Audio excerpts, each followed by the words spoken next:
Hi, I'm Piper Harris, a licensed professional counselor, and welcome to the Untangled Mind podcast. This is a show for people who want to understand why their mind works the way it does, not just how to cope with it. Drawing from neuropsychology, neurophilosophy, and data-driven CBT, we look at how anxiety and trauma shape perception, behavior, and choice, and what actually helps people change. I'm an integrative CBT therapist based in the Atlanta suburbs. Each episode is designed to teach you something concrete: how to recognize what's keeping you stuck, how to interrupt unhelpful patterns, and how to move forward with clarity and steadiness. On today's episode, I want to talk about the moment in therapy that doesn't get discussed very often. What happens after treatment works? When symptoms resolve, functioning improves, and by every measurable standard, therapy has succeeded.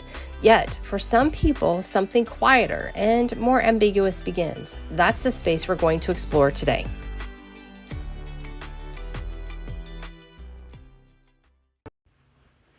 Well, hello, everyone. So this is my second time trying to record this podcast simply because I'm really excited to get into this conversation today, but it's very difficult to get into. So today what I want to talk about is this moment in therapy that rarely gets named, and it's one of those spaces that I think is not only difficult for a clinician to traverse, but also a client.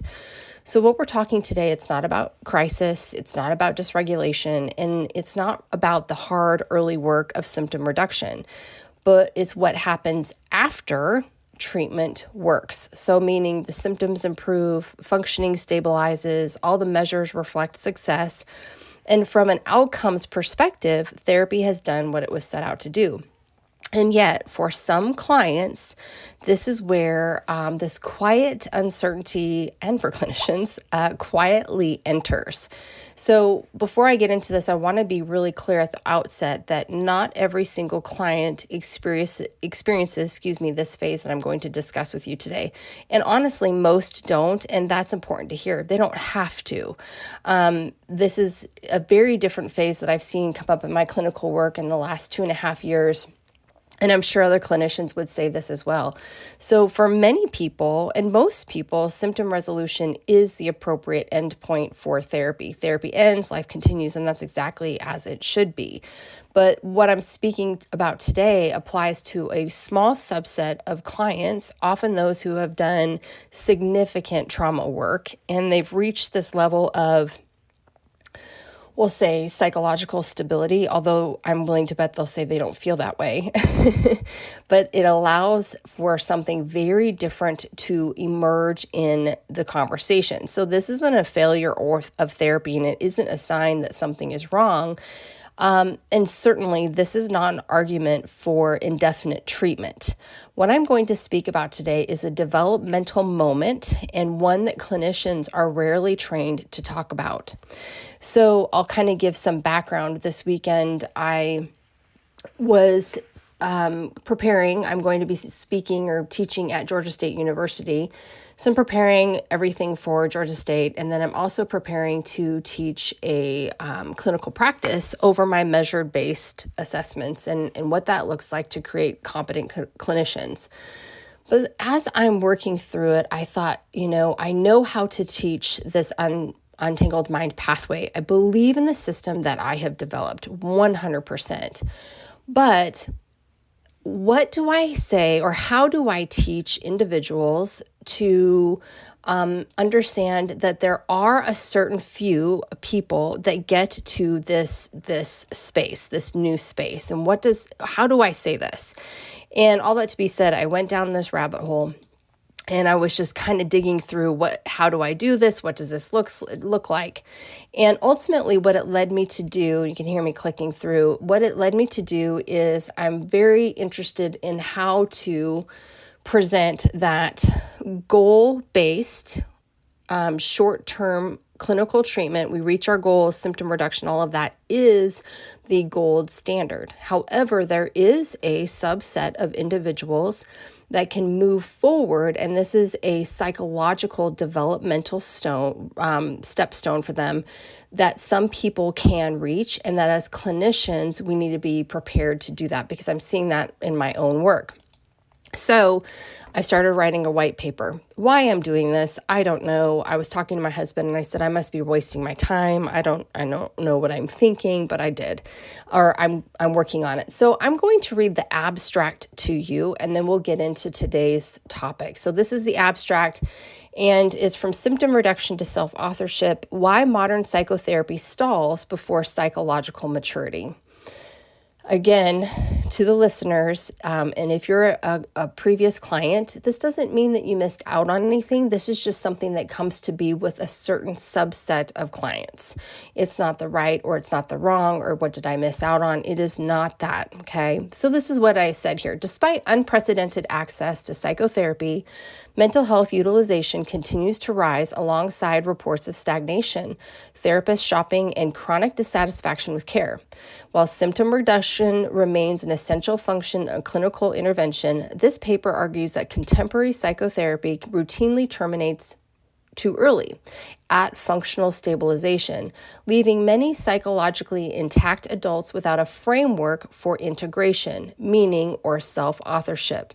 Drawing from foundational theorists in developmental, psychodynamic, cognitive, and existential psychology, including Jean Piaget, Erik Erikson, Abraham Maslow, Sigmund Freud, Carl Jung, Aaron Beck, and Viktor Frankl, this paper proposes that psychotherapy has increasingly abandoned its role in adult psychological development. The result is a growing population of symptom-managed yet directionless individuals who continue to seek care not for relief but for clarity. This paper delineates the developmental gap within contemporary clinical practice, examines structural and theoretical factors contributing to its persistence, and argues for the ethical necessity of post-stabilization, meaning-oriented framework within psychotherapy. That's the abstract. Now, the first thing that I want to say is many people that are listening to this are probably going to say, well, wait a second, Piper, you are actually arguing against what you're saying. And that is not what I'm trying to do. What I'm trying to explain is this really interesting thing that's come up. And I'm seeing it in a handful of clients. I would say over the last 2.5 years, I have had maybe 5 or 6 go to this place. And again, I talked about these different psychological grades. If you look at the Untangled Mind pathway, how I have created the pathway, it is loosely designed based on Abraham Maslow's hierarchy of needs. This is how I built the Untangled Mind pathway. So the first level works on building safe connections. And this is where I'm discussing with clients their whole health. I might send them for blood work. We're discussing their different assessment scores. We're really getting to know each other. This is rapport building. Then we move up to our foundational needs. Foundational needs, again, rapport building, getting to know each other. I'm understanding your trauma narrative. And so then we go up to the third level, and this is regulation strategies. So this is where I'm teaching the individual how to regulate their body and or mind, because we need this all as a foundation before we can enter into some of the more difficult work that's typically done through exposure. The next level is attachment, and this is where we're discussing their attachment figures, their deepest irrational belief, and this is where we start getting more into what I'm discussing. I have had some clients that reach this attachment level in the workbook. Some love it, and I ask them to step into their dib. I want them to personify their deepest irrational belief. Some people understand this task. Other people say, I'm not quite sure what you mean. Now, this is not to say something about client A versus client B. What I'm saying is there's a psychological developmental task that's needed to move into the full depth of the attachment level of Untangled Mind pathway. Now, if they don't go into the entire depth of the Untangled Mind pathway, that's not a problem at all. We still get a lot about that. We're understanding attachment narratives, attachment wounds, attachment figures. But again, this is where some of this process gets a little more existential. It gets a little bit more on the psychoanalysis of things if an individual is prepared to do that. Then the next level, we go into cognitive behavioral strategies. So this is where we'll do exposure therapy, where we're going to work on cognitive distortions and reframing. And finally, when we get to the very tip of our pyramid of the Untangled Mind pathway, it's goal actualization. Well, with Abraham Maslow, he very much had the very same thing, but later in his life, he talked about transcendence. Now, I have a hard time time with that word simply because transcendence has been, the word has been bastardized. I hate to say it that way. I apologize.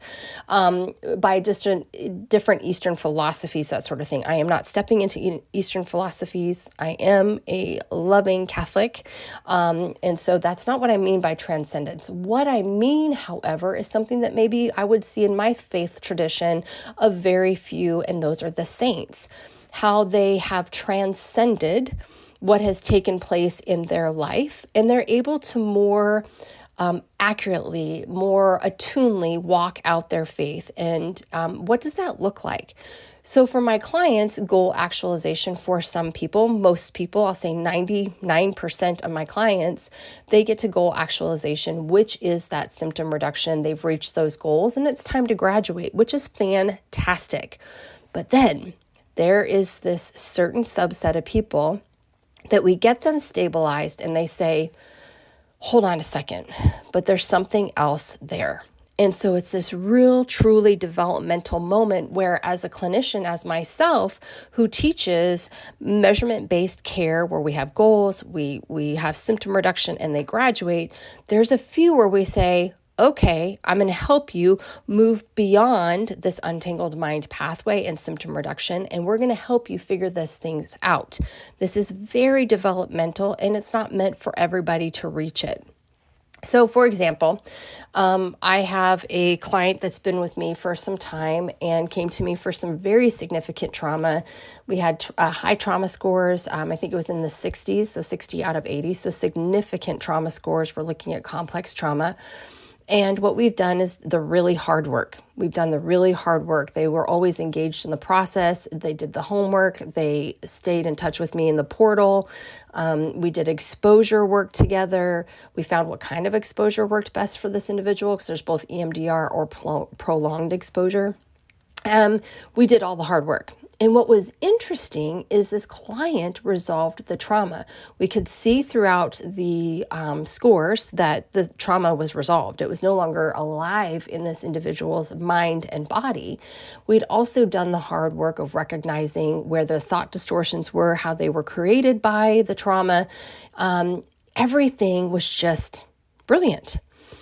And when I said to them, I'm really excited to let you know, I will never forget, they were sitting in my office. I said, I'm so excited to show you your trauma scores and just talk about what you've been doing, and congratulations. This is astounding. This is what happens when people put their, dig their feet in and they do the hard work and they don't turn away from the ugliness of our lives that hurts so bad. And you looked it straight in the face, and congratulations. They were not distressed in any way. They were not symptomatic in any single way at all. And what I saw pass across their face was complete uncertainty.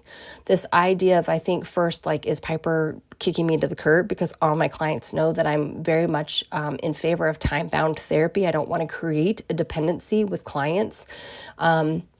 But there was this look that went across their face of uncertainty. And I could tell they're trying to make sense of this current experience when they're in. So that's what I'm speaking to. When symptoms organize someone's internal world for years, especially in trauma, the urgency, the hypervigilance, it provides a structure. So that survival has shaped their identity, their decisions, and their meaning on this earth, right? Whether it's good or bad. But when that urgency recedes, there's suddenly this space. And that space can feel very, very uncomfortable if you've never had to live there before. And this is often where people misinterpret what's happening. They assume that the discomfort means there's a relapse, or maybe it's an unfinished work. We need to go back to the workbook. We need to do more exposure work, or that the therapy needs to continue simply to manage the uncertainty. But from a developmental perspective, something else may be occurring. So like I read you from the abstract, as I was thinking this through, how do I teach this untangled mind pathway? I can teach this in my sleep. I understand this, but how do I describe this very small subset of clients. How do I describe how to teach a clinician to step into this space while also not look like I'm talking out of two sides of my mouth, saying on one hand, I think time bound, and on this side saying, well, but there's just people. It's a very difficult place for me to balance. So I want to look at it from a developmental lens. So most clinicians, most counselors were introduced to developmental theory very early in our training. So that's usually Piaget and Erikson. But we rarely apply these frameworks to adults once symptoms have resolved. But here's the thing. Development doesn't stop when distress stops, and we know this. And oftentimes I pull up Erik Erikson, and I'm going to pull it up right now. I should have had it before. Erik Erikson talks about these different levels of development, and with the adult population that I work in, I actually look at this very often at level 7, which is generativity versus stagnation, and level 8, which is integration, integrity versus despair. So generativity and stagnation, Erik Erikson says that this usually lands about 40 to 65 years old, and this focuses on creating a legacy and contributing to the next generation. And then there's level 8, which is integrity versus despair. This is 65 plus. And this involves reflecting on life and achieving wisdom. Now, what I see when my clients have the symptom reduction, they've mastered the untangled mind pathway and they are doing fantastic. Some of them stop and say, okay, I've mastered the conflict. I've mastered the trauma. I am healthy. I have a healthy understanding of my personality. I have a healthy understanding areas of my life that I need to really be cautious of. But there's something there. There's something missing. And so often in this stage, people say to me, like this individual that I was talking to, wait a second, I need to know what's next. I know that there's something else that's missing, and I need your help to get there. I need to understand. And so it's very interesting because, we're taught developmental psychology, yet we rarely discuss it with our clients. We rarely discuss it amongst each other that this does happen with some individuals. It doesn't have to. Again, it doesn't have to happen. And this is not to negate one or compare one client to another. It's not a intellect. I want to say that very clearly. This is not a intellectual level, one client versus the other. That's not at all. It's just that everybody develops at different rates and stops at different rates. So when our distress stops with these individuals, I hear them say these questions. And at later stages of development, the psychological tasks shift. So it's no longer about us seeking safety or stabilization. It becomes about coherence and meaning making and self-direction. And so this client was so funny. I said, okay, we're going to dig into this book. It's by James Hollis. It's called A Life of Meaning. And they and I have been sharing, excerpts from the book and discussing it. And they've shared a real consternation with the book, a real frustration. In fact, last session, it was like, all this is just esoteric to be esoteric. There's nothing here. And I kept saying, be patient with this. You're going to be chewing on one paragraph for days. And it's going to click, because that thing that you're saying that you're trying to find, like, who am I? What is my contribution to the world in a different psychological mindset? Who do I want to be? How do I want to show up? It's going to show up for you in this book. I kept saying, I swear it's going to show up in this book. But they were very frustrated with the book, which is understandable. But sure enough, I get a text message or in the portal saying, finally, page 90, here it is. Now it's clicking. But damn, it took the whole book to get to this. But it does. And this is where it's really important as clinicians that we look at thinkers like Maslow and Frankl. They become very relevant in this kind of, I guess you could say, level 7 above the untangled mind pathway. And it's because not everyone arrives there, but because only those have sufficient stability and have grown psychologically really get to this point. So Maslow, as I described, upper levels of hierarchy aren't obligations anymore, right? When we look at Maslow's hierarchy of needs, these are tasks, these are obligations that we have. But at the upper levels, we're actually looking at possibility. Right? So we turn from obligation with the untangled mind pathway. We're going to achieve everything that we need to do, all our goals, everything's actualized, and we move into the realm of possibility. Totally different, right? And then Frankl's work reminds us, and if you know who Viktor Frankl was, he survived the concentration camps. And so A Man's Search for Significance, his nominal work, his amazing work, he reminds us that meaning doesn't automatically appear when suffering ends. And in fact, these certain individuals that I'm talking about, I'm constantly teaching them that this is where we learn to suffer well. That even though when the suffering hasn't ended, it must be discovered, this thing, and the discovery requires tolerance of ambiguity. And again, not everyone reaches this terrain, and nor do they need to. But for those who do, it can feel very unfamiliar precisely because it's developmental, not clinical. And so this is where it's really hard for me to discuss this because I believe in time bound. I don't believe in infinite therapy. However, for a small subset of individuals, it's something that we can help them become comfortable in, this ambiguity of like, what are the actual answers to my questions? Well, we don't actually know the question yet to find the answer. And it is a bit esoteric. It is very highly philosophical and can make your mind bend. But this is the developmental task that they require. And as clinicians, we can walk them through it for a bit. We don't want this to be infinite. So again, this is why clinicians, I think, feel very uncertain when this happens, not because the model, like untangled mind pathway or a manualized CBT or a DBT has failed, but because training rarely addresses this phase explicitly. And that is what I'm having a hard time putting into words. So the outcomes measures look good, right? All their scores look good. The symptoms are resolved. And yet the client is asking a different kind of question.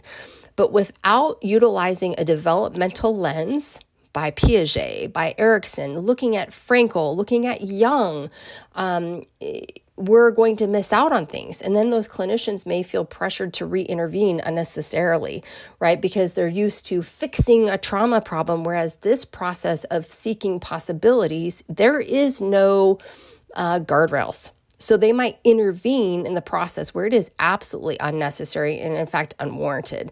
Or they may extend therapy without a clear purpose. So with this client that I'm working with, when will I know this individual is done? Well, when the sessions become quiet, when they come to session and they don't have quite the things to dig into. And eventually what actually happens with these clients, like I said, I've only had a handful over the years.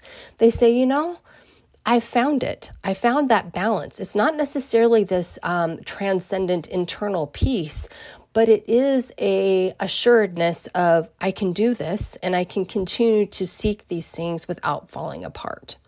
And then there's some clinicians that just avoid the ambiguity altogether because for them, they've not done this work as well. So none of these responses really reflect their poor attention, these counselors. It's just because it reflects a gap in training. And again, we don't talk about the developmental aspect in adults after they've resolved trauma, right? So how I invite clients to this approach, this space, is curiosity, and it's not steps, and it drives them nuts. With this particular client, it's like, yeah, but how am I going to know? Like, what do I need to do? And I have to keep saying, it's not about what you're doing. It's about what you're learning. It's what you read in a book and then you apply this paragraph you read on, page 102. It's not about A plus B equals C. That is definitely not what this process about. So when clients do enter this phase, the work is no longer about fixing at all. It's about posture. How do they welcome life? Have they learned to suffer well? What is it going to take to learn to suffer well? And I know that sounds terrible, but y'all, we live on this earth. There's a lot of suffering. How do we do it well? So I invite curiosity rather than kind of ginning up that urgency that they might have been feeling already with their trauma that's already been resolved. So it's not, what's wrong now or what do I do? It's what's different that I haven't had to tolerate before. It's inviting recognition into this space, that ambiguous space that feels different. And it's seeing self within that space. It's stepping out of self and listening to self. Does that make sense? So and I tell people this all the time, it's the ability to think about your thinking, to see yourself thinking, speaking, behaving outside of being that person thinking, speaking, and behaving. No, this is not multiple personality. I am not asking you to fragment. I'm asking you to be aware. Many people, 9.9 out of 10 people, are unaware of how they think, speak, and behave. They're absolutely unaware. Anybody can tell you how they feel. Most people can tell you how they feel, but they can't tell you in what context. And this space is about recognizing those things. And again, there are not concrete answers in this space. And it's not what should I do next, but what happens if I don't rush to answer that? And this isn't about insight for insight's sake. I want to be very clear about this. This really does step more into the tradition of psychoanalysis. And that's where I talk about Jung. So CBT and measurement-based models, we really do excel at addressing symptoms. The psychoanalytic traditions offer this really useful insight into what follow symptom relief. Carl Jung used to say that psychological development often involved periods of uncertainty once earlier organizing forces are dissolved, right? So we're dissolving those old trauma mechanisms.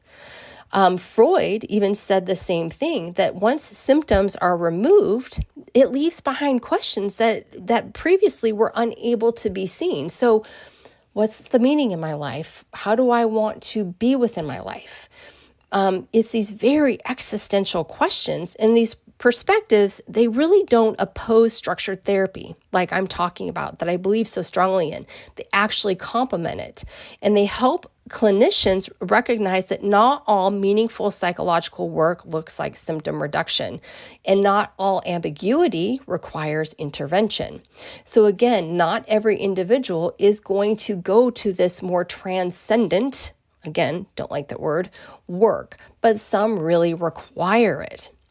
And so this is not, again, speaking towards endless therapy, which I do not promote, but this is allowing individuals to explore post-symptom ambiguity that they were feeling. When I'm like, hey, congratulations, you've graduated. This is amazing. Congratulations, just so excited. And they look at me like, no, there's something there. Conversely, 9 out of 10 clients are like, this is awesome. Thank you, Piper. And they're out, right? So clinicians have to be trained to recognize when symptom-focused treatment is complete and identify when a client has entered into this developmental transition rather than a clinical setback. And it helps that client understand that you don't want to avoid the ambiguity prematurely and like slam in another technique or something by a clinician, but it is to help support them appropriately into that space, or it's time to end therapy. Again, this is what I was trying to explain. It's a very hard topic for me to explain. And so I don't think that this phase needs to be prolonged, and I don't think it needs to be filled. So for most clients, therapy ends well before this point, and that is absolute success. For a very, very, very small group, symptom resolution opens a totally different developmental question, one that requires tolerance and maturity and restraint on part of both the client and the clinician. That's not more therapy. That's learning discernment. And it's a conversation that I think needs to be able to hold without pathologizing it and without turning it into something that it isn't. So I hope that made sense. Hopefully I will have this white paper written. I don't know why I'm doing it. I guess it's just an exercise in articulation of what I believe in. But I do think that the whole premise of what I'm saying is if we can get a client to self-authorship, they start authoring their own lives. We see integration and meaning making. That is the true psychological clinical experience that is really a blessing to be a part of. And to the clients that have moved into this space, if you're there right now currently, I know you're very, very frustrated, but you will get there. And what I've said to most of them, in Einstein's words, is if you stop learning, you start dying. Well, this experience is about continuation of learning and observing self and self-authoring. It doesn't really end. It really doesn't really end. So thanks so much for joining with me today. I'm sure this left you with a lot more questions. That's why this was the second go around trying to record this.